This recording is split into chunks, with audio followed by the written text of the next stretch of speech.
My name is Rachel Bennett. I'm 32. And on the day my grandmother died, I stood in a hospital hallway while my parents and sister gathered in her room to say goodbye. Without me, they'd called me at work. A brief, almost casual call from my mother. She's going fast, Rachel. We're all here. You can come if you want to, but she's not really conscious anymore. You might not want to see her like this. I said I'd be there. I left work early, drove 45 minutes through traffic, and arrived at the hospital to find the room door closed. Through the small window, I could see my sister Sarah sitting on the edge of the bed, holding Grandma's hand, crying the kind of tears that were meant to be seen. My parents stood on either side, their hands on Sarah's shoulders. I knocked. No one turned. I knocked again, harder. My mother opened the door a crack. Her face was drawn, her eyes red. "Oh, Rachel. We thought you weren't coming. She just passed, a few minutes ago. You just missed her." I stood in that crack of the door, on the wrong side of it, and I looked past my mother into the room. Sarah was still crying, still holding Grandma's hand. My father was patting her back. The whole scene was arranged like a painting, and I was outside the frame. "Can I come in?" I asked. My mother hesitated. "It's just, we've already said our goodbyes. The nurse said we should give her some privacy now. Maybe you should wait in the waiting room." I waited. For 4 hours. I sat in that sterile waiting room with the flickering fluorescent lights and the old magazines, and I watched my family emerge one by one. Sarah was supported by my father, her makeup smudged. My mother was carrying Grandma's jewelry box, the one Sarah had always admired. None of them looked surprised to find me still there. "We'll do the will reading next week," my mother said, as if she was already moving on to the next item on her to-do list. "You can come. It won't take long. Your grandmother didn't have much." I didn't ask what she meant by that. I didn't ask why I wasn't allowed in the room. I didn't ask why they'd given Sarah the jewelry box, a box that had been promised to me when I was 12, when Grandma had sat me down and said, "This is for you, Rachel. The pearls, the brooch, the little ring with the sapphire. They'll be yours someday. You'll know what to do with them." I didn't ask. I just nodded, the way I always did, and I went home and sat in my small apartment and tried to remember the last time Grandma had called me her special girl. 6 years later, I would think back to that hallway, the crack of the door, the closed room, and I would understand it was a pattern. I was the one on the outside, looking in. I had always been the one on the outside, looking in. But things change. And sometimes, when you're the one who's been left out, you build something so solid that one day, the people who closed that door come knocking on yours. I want to tell you about my grandmother, because she's the reason I'm standing where I am today. Her name was Eleanor Bennett. She was the kind of woman who could turn a garden into a paradise with her bare hands. She had a laugh that filled a room. A big, warm, unapologetic laugh. She wore pearls even when she was gardening. She baked bread from scratch every Sunday, and she really saw me in a way my parents never did. I was the second child. Sarah was the first, the golden one, the one who came out smiling and never stopped. She was the kind of person who made everyone around her feel like the sun shone out of her. She was pretty and popular and effortlessly charming. My parents didn't just love Sarah. They delighted in her. I was different. I was the quiet one, the one who did well in school but didn't make a fuss about it. I helped with chores without being asked. I got good grades without needing a tutor. I made myself as small as possible because being small was the easiest way to avoid being in the way. My grandmother saw that. She saw the way I shrank, the way I learned to be invisible. And she didn't like it. "Rachel," she would say, pulling me aside while Sarah was showing off dance moves in the living room. "You have a light, girl. Don't let them dim it." I'd nod, but I didn't really understand what she meant. I was 10, 12, 14, and all I knew was that Sarah was the one everyone looked at. I was the one who brought Grandma her tea, but Grandma made me feel like bringing tea was important. She made me feel like the small things mattered, the careful things, the quiet things. Your sister, she told me once when I was 16, she's a firework. Bright, loud, beautiful. But fireworks burn out, Rachel. You're a fireplace. You stay warm and steady. And people will always come to a fireplace on a cold night. I didn't understand that either, not fully. Not until much later, when I was 18, Grandma started talking about the future. She told me she'd set up a trust fund for me for college, for a house, for whatever you need to get where you're going. She told me she'd set up an identical one for Sarah. Your mother doesn't know about this, she whispered, conspiratorially, like we were sharing a secret. And I don't want her to know. She's always been a little, what's the word? Unbalanced when it comes to you two. She loves Sarah more. I'm not saying it to hurt you. I'm saying it because it's the truth. And someone should be honest with you. I wasn't surprised. I'd always known. But hearing it out loud in my grandmother's kind voice felt like permission to stop pretending. Don't let her make you feel small, Grandma said. You're not small. You're just quiet. And there's a difference. Then she squeezed my hand and said, I've made sure you'll be taken care of, Rachel. No matter what happens. I didn't know then what she meant. I wouldn't understand until after she was gone. And by then, it was too late to thank her. The will reading was held at my parents' house, a big colonial on a leafy street in the suburbs. The kind of house that looked impressive from the outside and was always a little too cold inside. The lawyer was a thin man in a gray suit who kept adjusting his glasses. My mother had made a fruit platter, the kind with the little toothpicks and the perfectly sliced strawberries. My father was hovering by the fireplace. Sarah was perched on the arm of the couch, already wearing Grandma's pearls. I sat on the edge of a chair, the smallest chair, the one in the corner, and I waited. Eleanor Bennett's will is relatively straightforward, the lawyer began. She's left specific bequests to her family members. He listed them. Sarah got the jewelry, all of it. The pearls, the brooch, the ring with the sapphire. She got a silver tea set. She got a collection of antique quilts. I got a box of letters. Grandma had written them over the years, the lawyer said, addressed to me, and a small book of pressed flowers. Mom also set up trust funds, the lawyer continued, for her grandchildren. Sarah, you'll receive a trust fund of $200,000. Rachel, he paused and looked down at his paperwork. My mother leaned forward. Rachel receives a note with instructions, the lawyer said, and a key. I'm told the key opens a safe deposit box at the bank downtown. Wait, my mother interrupted. What's in the safe deposit box? The lawyer shook his head. I don't know. It was sealed by Mrs. Bennett. Rachel will need to open it herself.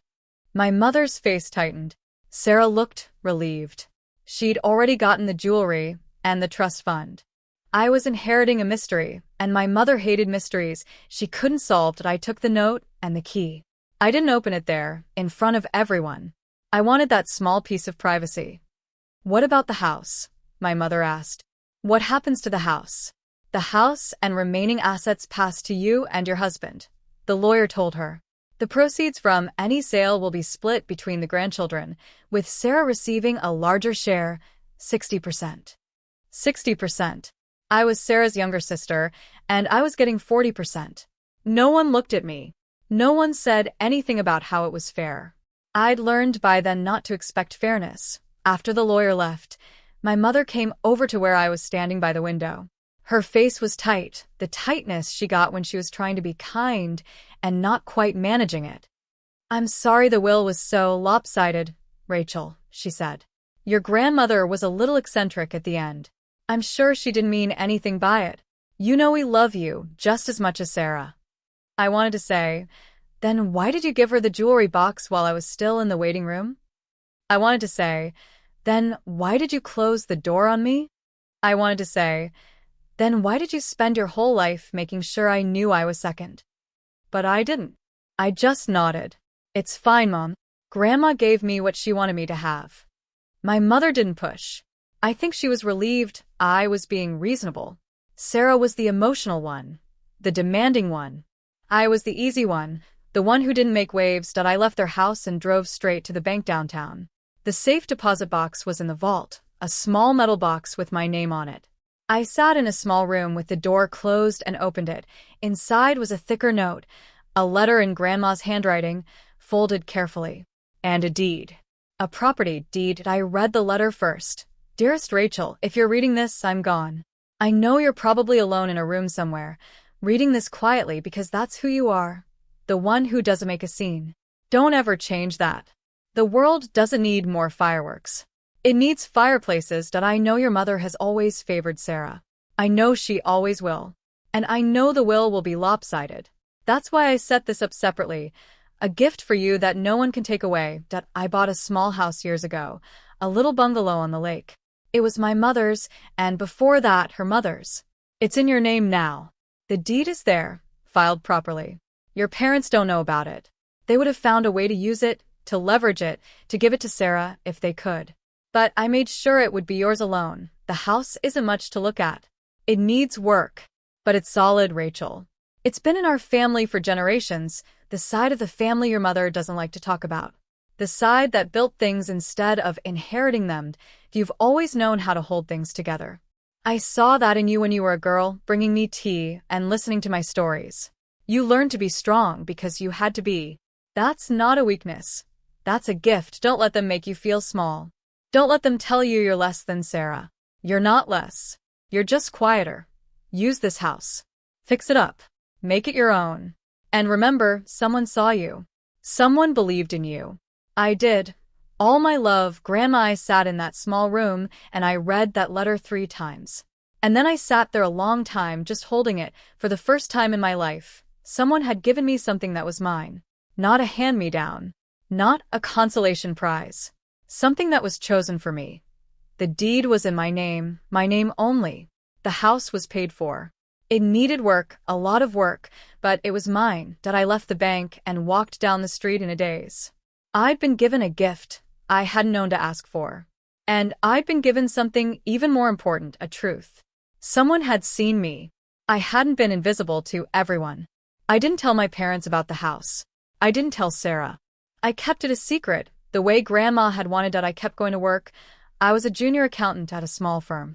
I kept paying my rent, a tiny apartment in a less-than-great part of town. But now I had a project. I visited the house on weekends. It was a small bungalow on a quiet lake about an hour from the city.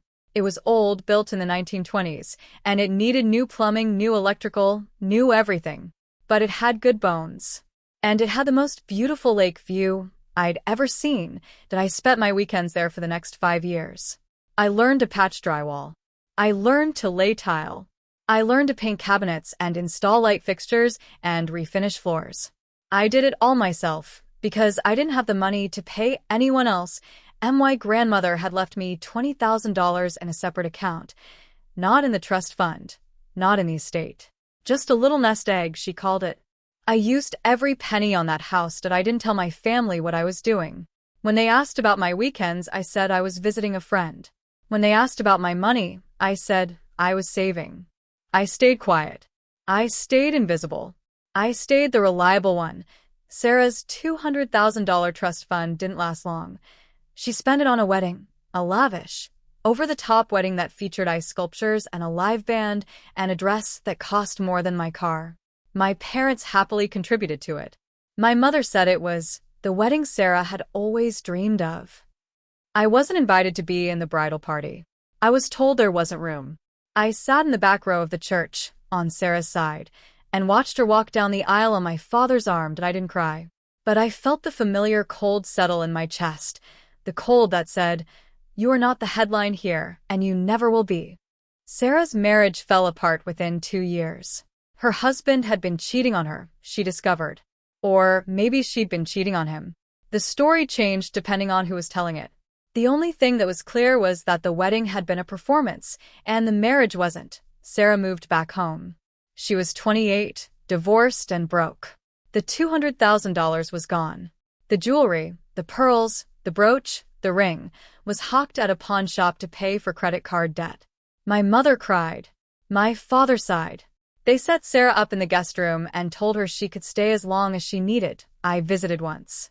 I sat in my parents' living room with my family, all of us pretending Sarah hadn't just blown through a fortune. My mother made fruit platters. My father asked about my job. "How's the accounting going, Rachel?" he asked. "Fine," I said. "Actually, I just got a promotion. Senior accountant." My mother nodded absently. "That's nice, dear." Sarah gave me a tight smile. "Good for you. You always were good with numbers." I left early. I told them I had things to do. The things were at the lake house. I'd just finished the kitchen. New cabinets, new countertops, a vintage-style tile backsplash. I'd done it all myself. I drove the hour to the lake and walked through the front door of my house, and I felt something I hadn't felt in a long time. Pride that I wasn't bitter. I wasn't angry. I'd worked for what I had, and what I had was mine. Part 5. The collapse. By the time I was 30, I'd finished the house.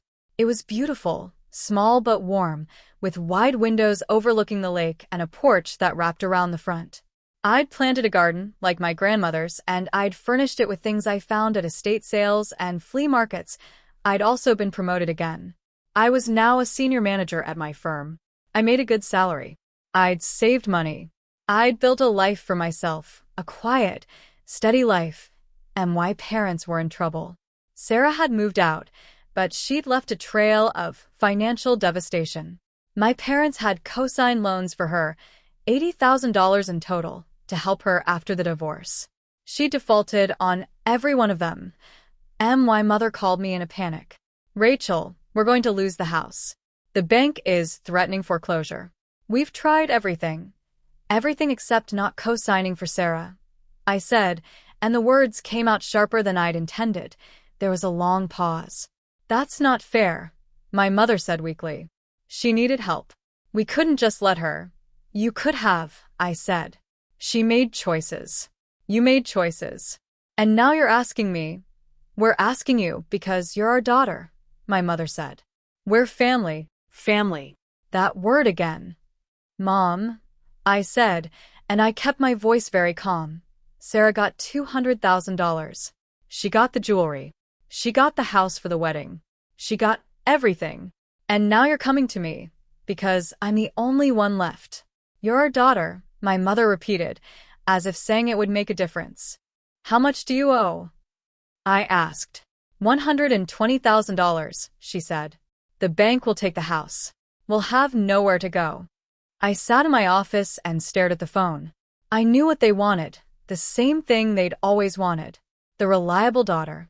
The one who didn't make waves. "I'll come over," I said. "We'll talk." I drove to my parents' house that evening. It was a weekday, and I'd taken the afternoon off. I needed to be clear-headed.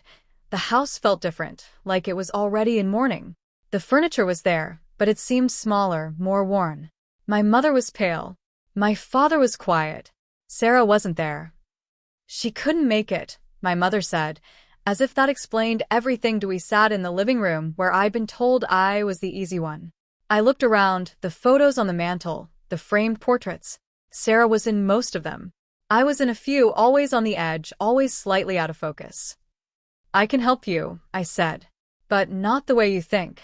My mother leaned forward eagerly. "You'll co-sign a refinance? Or you could lend us." "Stop," I said. "I'm not co-signing anything. I'm not giving you money." My mother's face fell. My father looked away. "Here's what I can do," I continued. "I'll pay off the debt, but not as a gift." "What do you mean?" my mother asked. I said, "I'll pay off the mortgage. I'll cover the back taxes. I'll make sure you don't lose the house.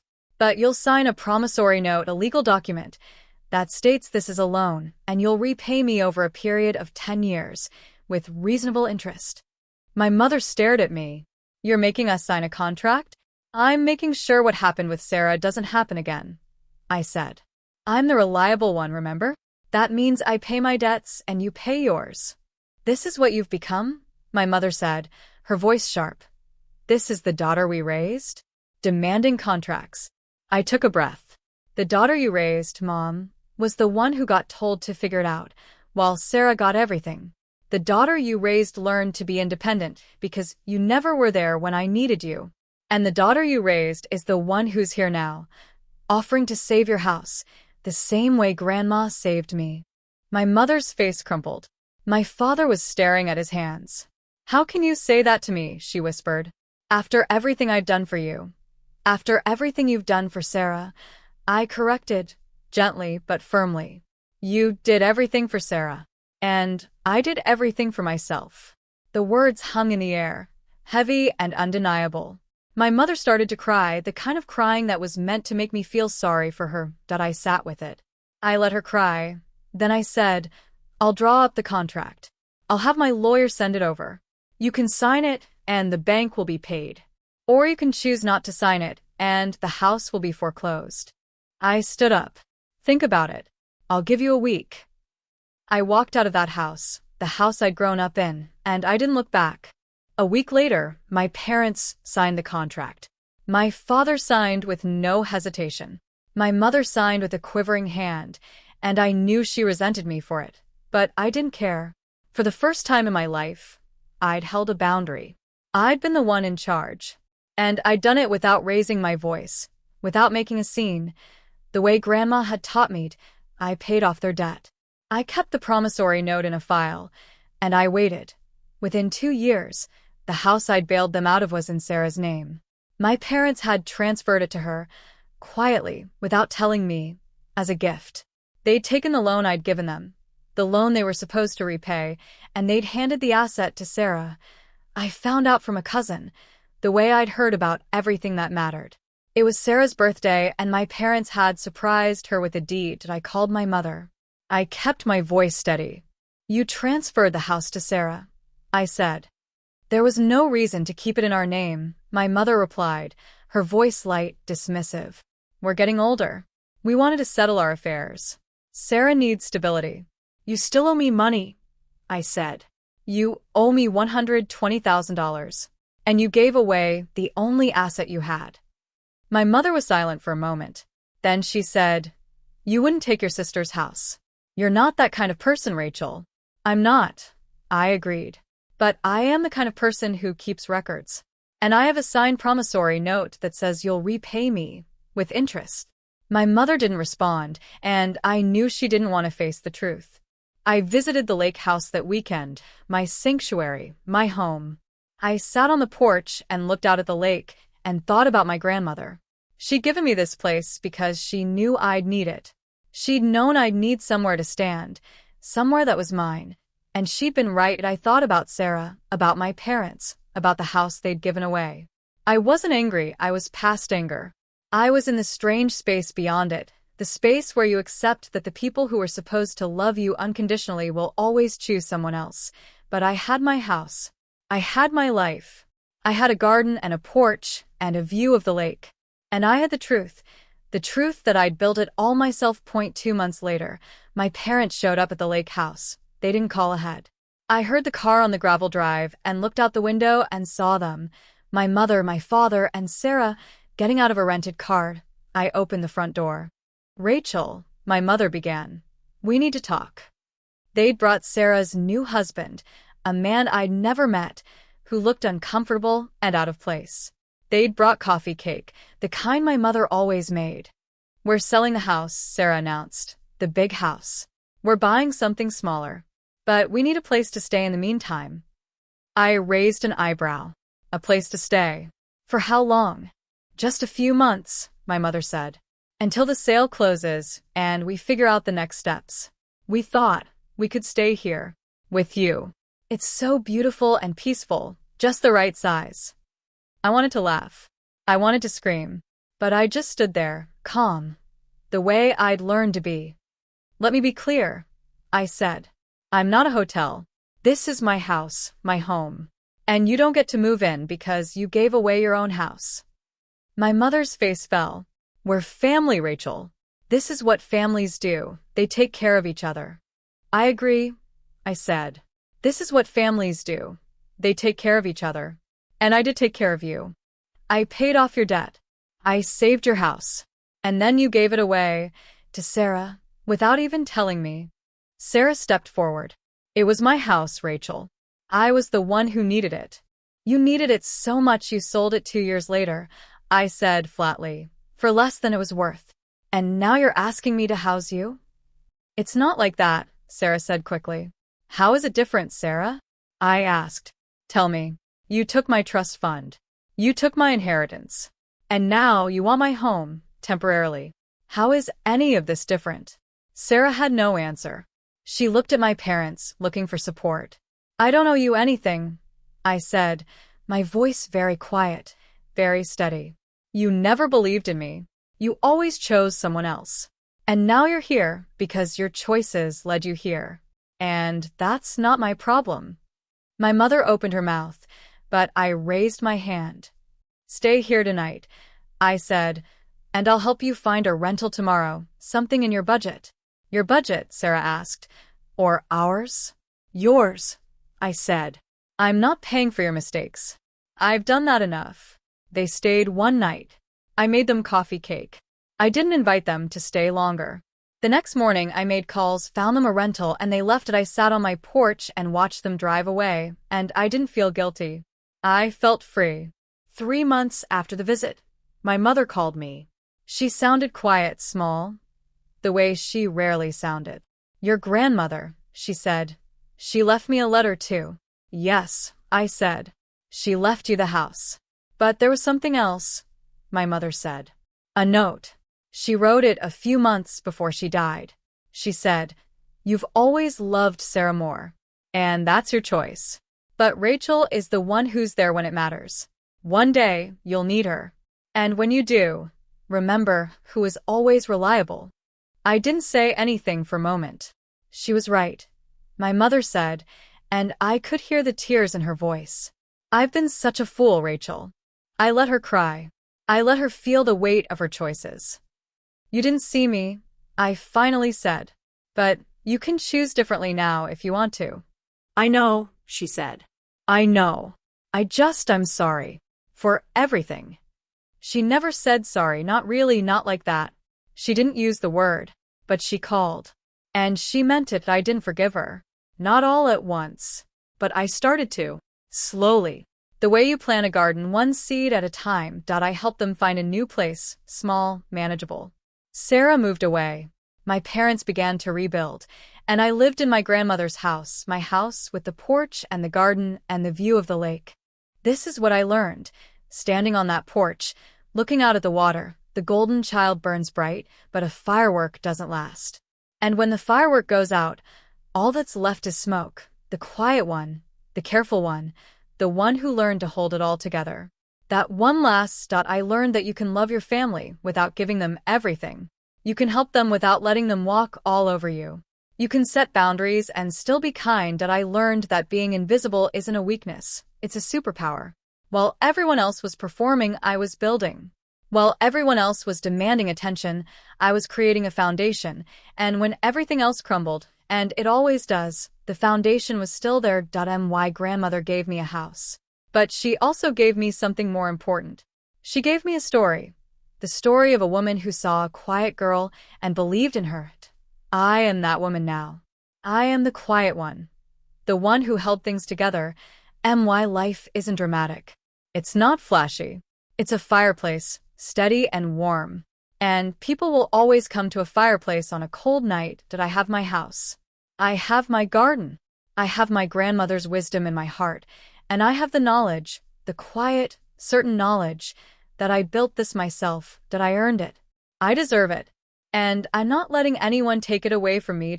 I am the daughter who is invisible until she built a home that no one could ignore. And that's the ending that matters.